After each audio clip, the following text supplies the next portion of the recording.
কান্দায় না প্রাণের নবীকে কান্দাইলে রে কাঁদবা হাসরে আল্লাহুম্মা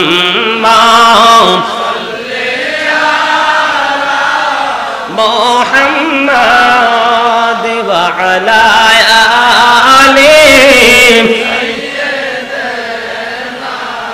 মুহাম্মাদ ওয়া আলা আলি মুহাম্মাদ করবা বাড়ি করবা ঘর করবা কি নিয়ারে যাবে প্রাণ পাখি আল্লাহুম্মা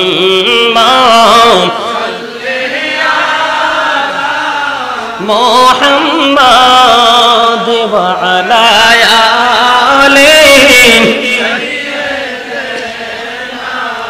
মুহাম্মাদ ওয়া আলা আলি মুহাম্মাদ আইসো ভবে যাইতে হবে কবরে আইসো ভবে যাইতে হবে কবরে হিসাব নিকাশ দিতে গো হবে হাসরে আল্লাহুম্মা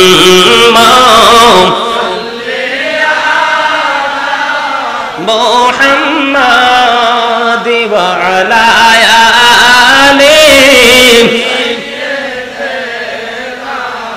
মুহাম্মাদ। আলহামদুলিল্লাহ বলেন। মাঝে মাঝে দুরূদ জিকির ভালো লাগে না? আরো জোরে বলেন। قل لا أسألكم عليه أجرا إلا المودة في القربى। আল্লাহর হাবিবকে আল্লাহ রাব্বুল আলামিন দেখেন, আল্লাহ রাব্বুল আলামিন কত ভালোবাসেন, একটু নজর দিয়ে দেখেন। আল্লাহ রাব্বুল আলামিন আল্লাহর হাবিবকে ডাক দিয়ে বললেন, কুল হাবিব, আপনি জানিয়ে দেন, আপনি বলে দেন, মানে আমাদেরকে জানিয়ে দেওয়ার জন্য আল্লাহর হাবিবকে আল্লাহ রাব্বুল আলামিন বলেছেন, কুল শব্দ দ্বারা আদেশ করেছেন। বন্ধু হাবিবকে ডেকে বলে দিয়েছেন, হাবিব আপনি জানিয়ে দেন, আমি যে তোমাদের কাছে রিসালাতের দাওয়াত দিয়েছি, সত্যের সন্ধান দিয়েছি, উপদেশ দিয়েছি, এর বিনিময়ে আমি তোমাদের কাছে কিছুই চাই না, চাই শুধু আমার আহলে বাইতের ভালোবাসা। আমার নবী আমাদেরকে সব দিকে দিয়ে গেছে না? কথা মন দিয়ে শোনেন, দিয়ে গেছে কিনা? নামাজ কি নবীর উসিলায় পাইছি না? কোরআন কি নবীর উসিলায় পাইছি না? কথা বলেন, পাইছি কিনা? আমরা যত আমল করতেছি আখির নবীর উম্মত হিসেবে, সবগুলোর মডেল ছিল কি আমার নবী না? নবী কত কষ্ট করেছে, পাথরের আঘাত বন্ধ সহ্য করেছে, কাফের বেঈমানেরা কত কষ্ট দিয়েছে, তারপরে ইসলামের ঝান্ডা আমাদের কাছে বন্ধ তুলে দিয়েছেন, এত নিয়ামত তুলে দিয়েছেন, এর বিনিময়ে নবী আমাদের কাছে কিছুই চায় না, চাই শুধু নবীর আহলে বাইতের মুহাব্বত। আর জোরে বলেন সুবহানাল্লাহ। বন্ধুরা আমার, আহলে বাইত সম্পর্কে আমরা কি বুঝতে পারি? রাসূলের পরিবারের মধ্যে, আহলে বাইতের মধ্যে সর্বপ্রথম হলো মা খাতুনে জান্নাত ফাতেমা। জোরে বলেন না সুবহানাল্লাহ। মা খাতুনে জান্নাত ফাতেমা সম্পর্কে হাদিস শরীফের মধ্যে এসেছে, ফাতেমাতু সাইয়্যিদাতু নিসাই আহলিল জান্নাহ, mother Fatema is the leader of females in জান্নাহ, সকল মুমিনাদের জান্নাতে লিডার হবে মা খাতুনে জান্নাত ফাতেমা। তাহলে মা ফাতেমাকে মহব্বত করার দরকার আছে না নাই? রাসূল কি বলেছে? কোরআনের খবর কিন্তু কোনো সন্দেহ নাই, দা হোলি কোরআন, ঠিক কিনা বলেন? কোরআন কি পবিত্র গ্রন্থ কিনা বলেন? আরো জোরে বলেন। কোনো সন্দেহ আছে? সন্দেহ করলে ঈমান থাকবো? আল্লাহ বন্ধু আল্লাহর হাবিবকে শিখিয়েছেন, বিশেষ করে আমার ভাই বাবাদেরকে বলবো, দাড়ি ফাঁকা মুরব্বী বাবাদেরকে, বাবা গো হৃদয়ের জানালা খোলে তোমরা সবাই শুনে নাও। আমি আমার মা আমার বোনদেরকে বলবো, তোমরাও শুনে নাও গো। আল্লাহ রাব্বুল আলামিন কত সুন্দর করে বলে দিয়েছেন, হাবিব আপনি বলে দেন, আমি যে তোমাদেরকে এত নিয়ামতের সন্ধান দিয়েছি, এর বিনিময়ে আমি তোমাদের কাছে কিছুই চাই না, চাই শুধু আমার পরিবারের মুহাব্বত। আহলে বাইতকে ভালোবাসার দরকার আছে না নাই? আহলে বাইতকে ভালো না বাসলে কেমন হবে এটার প্রমাণও আমি আজকে আপনাদেরকে দিয়ে যাব বন্ধু। আগে আমি হাদিস শরীফ থেকে কিছু তথ্য আপনাদেরকে দেব। রাসূল কি বলেছেন? ফাতেমা তু সাইয়্যিদাতু নিসাই আহলিল জান্নাহ, mother Fatema is the leader of females in জান্নাহ। সকল মুমিনাদের জান্নাতে সরদারিনী হবে মা খাতুনে জান্নাত ফাতেমা তু জাহরা রাদিয়াল্লাহু তাআলা আনহা। জোরে জোরে সুবহানাল্লাহ, আর জোরে বলেন না সুবহানাল্লাহ। বন্ধুরে আমার, এবার আসেন ইমাম হাসান হুসাইনের কাছে যদি আমরা যাই, হাদিস শরীফের মধ্যে এসেছে ক্বালা রাসূলুল্লাহ সাল্লাল্লাহু আলাইহি ওয়াসাল্লাম, রাসূল বলেছেন আল হাসান ওয়াল হুসাইন সাইয়্যিদু শাবাবি আহলিল জান্নাহ। রাসূল একবার স্পষ্ট করে বলে দিয়েছে Imam Hasan and Husain are the leader of younger people in Jannah. রাসূল বলে দিয়েছেন বন্ধু, ইমাম হাসান হুসাইন দুই ভাই জান্নাতে সকল ঈমানদারদের লিডার হবে, ইমাম হবে। আলী রাদিয়াল্লাহু তাআলা আনহু সম্পর্কে রাসূল বলেছেন আমি হলাম শিক্ষার শহর আর সেই শহরের দরজা হলো আমার আলী। আনা মদিনাতুল ইলমি ওয়া আলিউন বাবুহা। রাসূল বলেছেন I am a city of education, the gate of that city is Ali. রাসূল বলেছেন আমি হলাম শিক্ষার শহর আর সেই শহরের দরজা হলো আমার আলী। এই ওয়াজ কিন্তু ঈমানের ওয়াজ। কিসের ওয়াজ? কারণ মুসলমানের ঈমান যদি বন্ধু কি না থাকে, ঠিক না থাকে, কি না থাকে, ঈমান যদি ঠিক না থাকে আপনি পাহাড় পরিমাণ আমল করলেও কোনো লাভ হবে না। কারণ আল্লাহ কোরআনে বলেছেন ইউদিল্লু বিহি কাসীরা ওয়া ইয়াহদি বিহি কাসীরা। কোরআন দিয়ে আল্লাহ কাউকে হেদায়েত দান করেছেন, কাউকে আবার গোমরা করেছেন। তার মানে কেউ জান্নাতের রাস্তা খুঁজে পাবে, আবার কেউ বন্ধু জাহান্নামের রাস্তা খুঁজে পাবে, ঠিক কিনা বলে? তার মানে এখান থেকে বোঝা যায়, আপনারা আমার দিকে তাকান, আল্লাযিনা আমানু, যারা ঈমান এনেছে, কি এনেছে? আল্লাহ বলেছেন আল্লাযিনা আমানু, যারা ঈমান এনেছে, ওয়া কানু ইয়াত্তাকুন, এবং তাকওয়া অবলম্বন করেছে, লাহুমুল বুশরা, তাদের জন্য সুসংবাদ, ফিল হায়াতিদ দুনিয়া ওয়া ফিল আখিরাহ, দুনিয়ার জীবনে এবং পরকালের জীবনে। আমার কথা কি বুঝে আসছে আপনাদের? এখানে আয়াতের শুরুতে কি এসেছে? আল্লাযিনা আমানু। তার মানে প্রথমে এসেছে কিসের কথা? ঈমানের কথা। কার কথা? আজকের যে আলোচনা হচ্ছে সেই আলোচনা হলো বন্ধু ঈমানের আলোচনা। কিসের আলোচনা? আপনি আপনার ঈমানকে মজবুত করবেন ইমাম হাসান হুসাইন রাদিয়াল্লাহু তাআলা আনহু এবং শুহাদায়ে কারবালাকে ভালোবেসে আপনি আপনার ঈমানকে বন্ধু মজবুত করবেন। তারপরে আপনি আমল করবেন, তখনই আপনার আমল কাজে লাগবে। কথা হবে ঠিক না বেঠিক? কোরআন এবং হাদিসের সাথে মিল আছে না? আমরাও আমাদের ঈমানের সাথে আমলের মিল রেখে চলবো, ঠিক কিনা বলেন? যদি আমরা পরকালে মুক্তি পেতে, আপনারা কিন্তু সবাই মনে করতে পারেন যে কবরটা তো দেখতে 3.5 হাত মাটির ঘর দেখতে একই রকম, এরকম মনে হয় না? কিন্তু তার আচরণ কিন্তু ব্যতিক্রম। তার আচরণ কি? আল কবারু রাওজাতুম মির রিয়াদিল জান্নাতি আও হুফরাতুম মিন হুফারিন নার। কবরটা জান্নাতের একটা টুকরা হবে। কি হবে? জান্নাতের একটা টুকরা হবে, জাহান্নামের একটা গর্ত হবে। যদিও দেখতে দেখা যায় মাটির ঘরে সবাইকে রাখা হয়, কিন্তু এর ভিতরের আচরণ পুরো ব্যতিক্রম। এই জন্য আমি বন্ধু প্রায় সময় বলি, কবরের কাছে কেন আসছি জানেন? কারণ পৃথিবীতে যার যত ক্ষমতা, যার যত পাওয়ারে থাকুক, কবরে কিন্তু কারোর সাথে কেউই যায় না। যায়? আরে যায় তো নাই। আপনার বিশেষ করে কয়েকদিন পরেও তো কবরবাসী কি অবস্থায় আছে, একটু দোয়াও এখন করায় না, আছে না নাই? এই জন্য আপনার ঈমানকে নিয়ে আপনাকে কবরে, আপনার আমল নিয়ে আপনাকে কবরে। বন্ধুরে আমার, রাসূল সম্পর্কে, ইমাম হাসান হুসাইন সম্পর্কে, মা খাতুনে জান্নাত ফাতেমা সম্পর্কে এবং আলী কারামুল্লাহ সম্পর্কে মুক্তাসার তথ্য আমরা পেয়ে গেলাম। এখন আরেকটা তথ্য আমি আপনাদেরকে দেব। আব্দুল্লাহ ইবনে আব্বাস রাদিয়াল্লাহু তাআলা আনহু থেকে বন্ধু একটা হাদিস বর্ণিত আছে।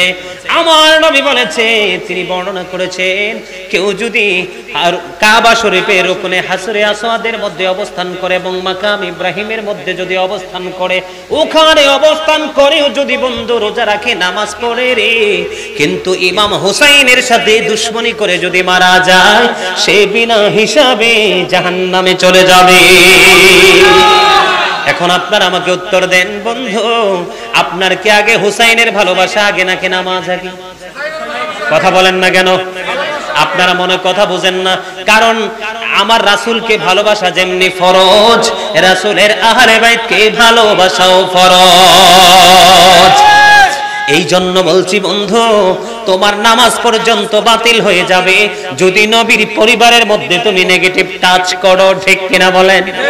আপনার ঈমানটা একটা সেকেন্ডের মধ্যে ধ্বংস হয়ে যাবে।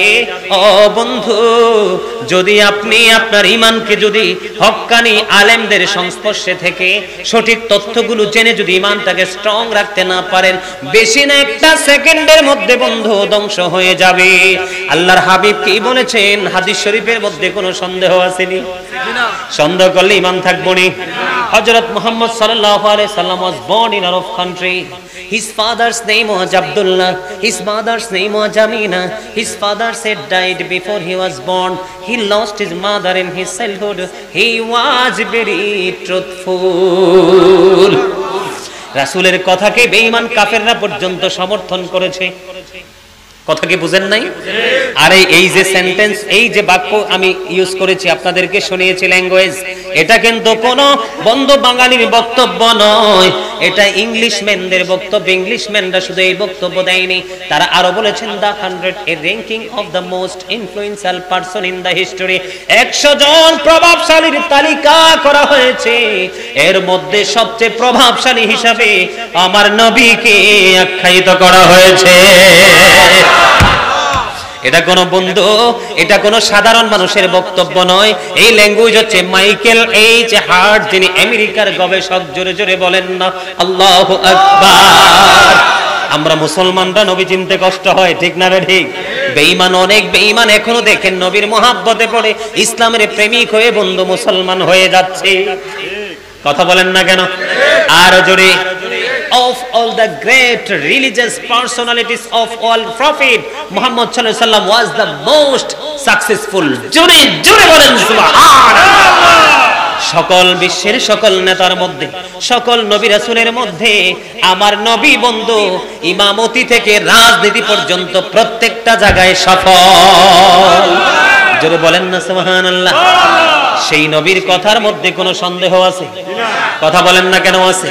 কোনো সন্দেহ নাই রে। ওই নবীর কথা বন্ধু 100% সত্য। ওই নবীকে যেমনি আমরা মহব্বত করতে হবে, তেমনি ভাবে এই নবীর আহলে বাইতকে মহব্বত করতে হবে। অন্যথায় বন্ধু খানায় কাবা, ওখানে গিয়ে নামাজ পড়লে হেরেবের মধ্যে 1 লক্ষ রাকাতের সওয়াব। কত রাকাত? 1 রাকাতে 1 লক্ষ রাকাতের সওয়াব। আপনি যদি ওই জায়গার মধ্যেও যদি আপনি বসে বসে বন্ধু নফল ইবাদত করেন, রোজা রাখেন, কিন্তু নবীর পরিবার ইমাম হুসাইনের পক্ষে যেতে পারলেন না, তার সাথে প্রেম করতে পারলেন না, ইমাম হুসাইনের বক্তব্যকে সাপোর্ট দিতে পারলেন না, ইমাম হুসাইনের কর্মকে আপন কর্ম হিসাবে গ্রহণ করতে পারলেন না, ওই হেরেমের মধ্যে বন্ধু 1 রাকাত নামাজ পড়লে 1 লক্ষ রাকাতের সওয়াব। ওইখানে নামাজ পড়ার পরেও, রোজা রাখার পরেও নবী বলেছেন জাহান্নামী হতে হবে। জোরে জোরে বলেন না নাউজুবিল্লাহ। বন্ধুরে আমার, এখানেই শুধু ক্ষান্ত নয়। বন্ধু, ইমাম হুসাইনকে যারা ভালোবাসবে, নবীকে তারা ভালোবাসলো, নবীকে যারা ভালোবাসলো তাদের অটো আল্লাহর সাথে ভালোবাসা হয়ে যায়, প্রেম হয়ে যায়। জোরে জোরে বলেন সুবহানাল্লাহ। আরেকটু মহব্বতে বলুন সুবহানাল্লাহ। ইমাম হুসাইন রাদিয়াল্লাহু তাআলা আনহু বন্ধু এমন একটা নাম, এটা কোনো নাম নয়।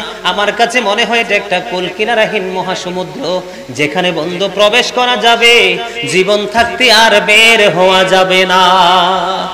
ইমাম হুসাইনকে নিয়ে বন্ধু যেই রাইটার লিখেছেন রাইটারও কেঁদেছেন, যে কলম দ্বারা লিখেছে কলমও কেঁদেছে। ইমাম হুসাইন জান্নাতের সরদার ইমাম হওয়ার পরেও, নবীর আহলে বাইত হওয়ার পরেও, আমাদের সত্যের সন্ধান দিশারি হওয়ার পরেও ইয়াজিদ বাহিনীর যথেষ্ট তাণ্ডবের শিকার হয়ে পৃথিবী থেকে নিষ্ঠুরভাবে বিদায় নিয়েছে। এই পাপের ক্ষমা আমার আল্লাহ কোনোদিনও করবে না, ঠিক কিনা বলেন? বন্ধুরে আমার, ইমাম হুসাইনকে, হাসান হুসাইনকে আমার আল্লাহ কত বেশি ভালোবাসতেন আর একটু মন দিয়ে শোনেন। বন্ধুরে আমার, একদিনে গ্রাম্য লোক কি করলেন? এক গ্রাম্য লোক মনে মনে নিয়ত করলেন যে আমি রাসূলের দরবারে একটা হরিণ উপহার দিব। কি দিব? আমাদের মধ্যে অনেক মানুষ আছে না, মহাব্বত করে, কেউ কাউকে কাপড় দেয়, আছে না নাই? কেউ কাউকে কাপড় দেয়, কেউ কাউকে কোনো জিনিস দেয়, মানে যার যে চাহিদা সেই চাহিদা অনুযায়ী কিছু দেয় কি দেয় না? এইরকম এক লোক নিয়ত করেছে রাসূলের দরবারে আমি একটা হরিণ দিব। এবার হরিণ দিব মনে মনে তিনি যখন সিদ্ধান্ত করলেন, বন্ধু গ্রাম্য লোক একটা হরিণের বাচ্চা ধরে রাসূলের কাছে নিয়ে আসলেন। হরিণ দেখতে সুন্দর না সুন্দর? আরো জোরে বলেন, সুন্দর না সুন্দর? আমি প্র্যাকটিক্যালি দেখেছি ওই দিন আমাদের ক্যান্টনমেন্টে বন্ধু রূপসাগরে আইসা খাঁচার মধ্যে এত সুন্দর একটা হরিণ বা তারা ইয়া করে রেখেছে, খাঁচার মধ্যে বন্দি করে রেখেছে। বন্ধু দেখলে নয়ন শীতল হয়ে যায়। আমার এই মুহূর্তে মনে হয়ে গেছে ওই হরিণ না জানি কত সুন্দর ছিল। এবার গ্রাম্য লোক যখন হরিণটা এনে দিয়ে দিল বন্ধু, এবার হাসান রাদিয়াল্লাহু, হুসাইন রাদিয়াল্লাহু, হাসান রাদিয়াল্লাহু তাআলা আনহুকে আমার নবী দিয়ে দিলেন। দিতে এবার হুসাইন দেখে ফেললেন, হুসাইন ডেকে ডেকে বলে, না না গো, আমারও কিন্তু হরিণ লাগবে। কিন্তু হরিণ আইছে কয়টা রাসূলের কাছে? কয়টা আসছে? কিন্তু নবী তো এটা হাসান রাদিয়াল্লাহু তাআলা আনহুকে দিয়ে দিয়েছে। হুসাইন একটা ডাক দিয়ে বলে, না না গো, আমার হরিণ লাগবে গো, আমাকে হরিণ দাও। বন্ধু হুসাইন রাদিয়াল্লাহু তাআলা আনহু হরিণ চাইতে দেরি রে, এবার চাইয়া দেখে বড় একটা হরিণী আরেকটা বাচ্চা হরিণ নবীর রওজার দিকে দৌড়াই আসতেছে। নবীর সামনে এসে হাজির হয়ে গেল বন্ধু হরিণ। এই হরিণীর ওটো জবান খুলে গেল, নবীকে সালাম দিলেন, ইয়া রাসূলুল্লাহ, ইয়া হাবিবাল্লাহ, নবী গো, আপনি আপনার কলিজার টুকরা হাসানকে যে হরিণটা আপনি দিয়ে দিয়েছেন, এই হরিণের মা হলাম আমি মা হয়ে আপনার হুসাইনের জন্য আমার এই বাচ্চাটা উপহার দিয়ে দিলাম। আপনি আপনার এই বাচ্চাটা আপনার হুসাইনকে দিয়ে দেন। ইমাম হুসাইনকে বন্ধু, ইমাম হুসাইনের প্রতিবন্ধু হাসান রাদিয়াল্লাহু তাআলা আনহুর প্রতিবন্ধু জঙ্গলের পশুর পর্যন্ত বুক ভরা ভালোবাসা ছিল। শুধু ভালোবাসার অভাব এই প্রজন্মের পৃথিবী লোভী কিছু মানুষের, ঠিক না বেঠিক? ইমাম হুসাইন কেমন ছিল জানেননি? ইমাম হাসান হুসাইন দুই ভাই একদিন ঘোড়ায় চড়ে টকবক করে বন্ধু যাচ্ছেন। যাওয়ার সময় রাস্তার মধ্যে, রাস্তার পাশে দেখলেন এক বৃদ্ধ ওযু বানায়। কি বানায়? বৃদ্ধ ওযু বানাইতেছে। কিন্তু দুই ভাই ঘোড়ার মধ্যে বসে বসে দেখে বুড়ো দাদুর ওযু তো ঠিক হয় না। এবার দুই ভাই মিলে চিন্তা করলেন, দুই ভাই মনে মনে ভাবলেন, ভাইয়া ওই বুড়ো দাদু ওযু বানাইতেছে দেখলাম দুই ভাই মিলে, কিন্তু ওযু তো সুন্দর হয় না। এই ভাই বুড়ো দাদুকে কেমন করে ওযু দেখানো যায়, শেখানো যায়। এবার দুই ভাই বুদ্ধি করে নামলেন।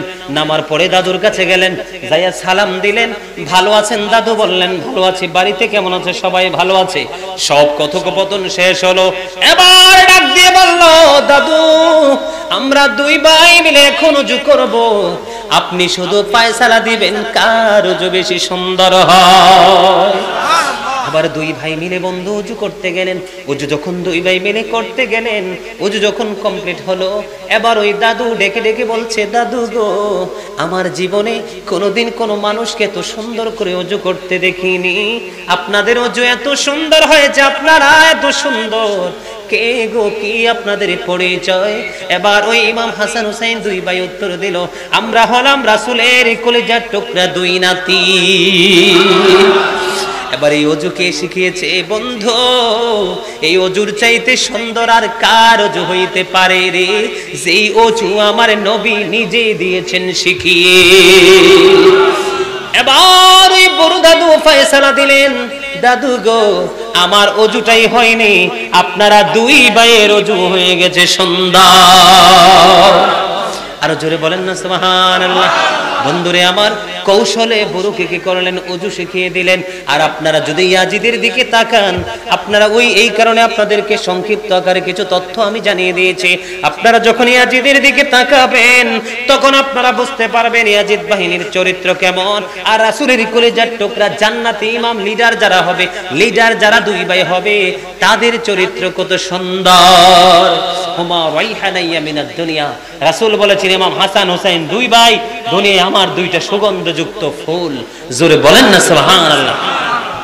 এটা কি অস্বীকার করার কোনো সুযোগ আছে? Imam Hasan and Hussain to my flower in the world, পৃথিবীর দুইটা ফুল বলেছেন নবী ইমাম হাসান হোসেন দুই ভাইকে। জোরে জোরে বলেন না সুবহানাল্লাহ, আরো জোরে বলেন সুবহানাল্লাহ। বন্ধুরা আমার, সেই হুসাইনের সাথে প্রেমের দরকার আছে না নাই? ইমাম হুসাইন রাদিয়াল্লাহু তাআলা আনহু 61 হিজরিতে কারবালার ময়দানে শহীদ হবে, এটা আমার নবী আগেই জানতেন। কি করতেন? আগেই জানতেন। আমাদের দেশে অনেককে যদি আমরা বলি যে নবী গায়েবের খবর জানে, অনেকের মাথা গরম হয়ে যায়। কি হয়ে যায়? গরম হয়ে যায়। আছে না এরকম? বিশ্বাস করে না। আপনারা কি বিশ্বাস করেন নবী গায়েবের খবর জানে? এই বিশ্বাস কি আপনাদের সবার আছে? আলহামদুলিল্লাহ। আমার নবী গায়েবের খবর জানেন। নবী শব্দের অর্থই হচ্ছে অদৃশ্যের সংবাদদাতা। ঠিক হাঁটু পানি দিয়ে হলো কবরে দাপন করা হবে। কে আপনার আপন?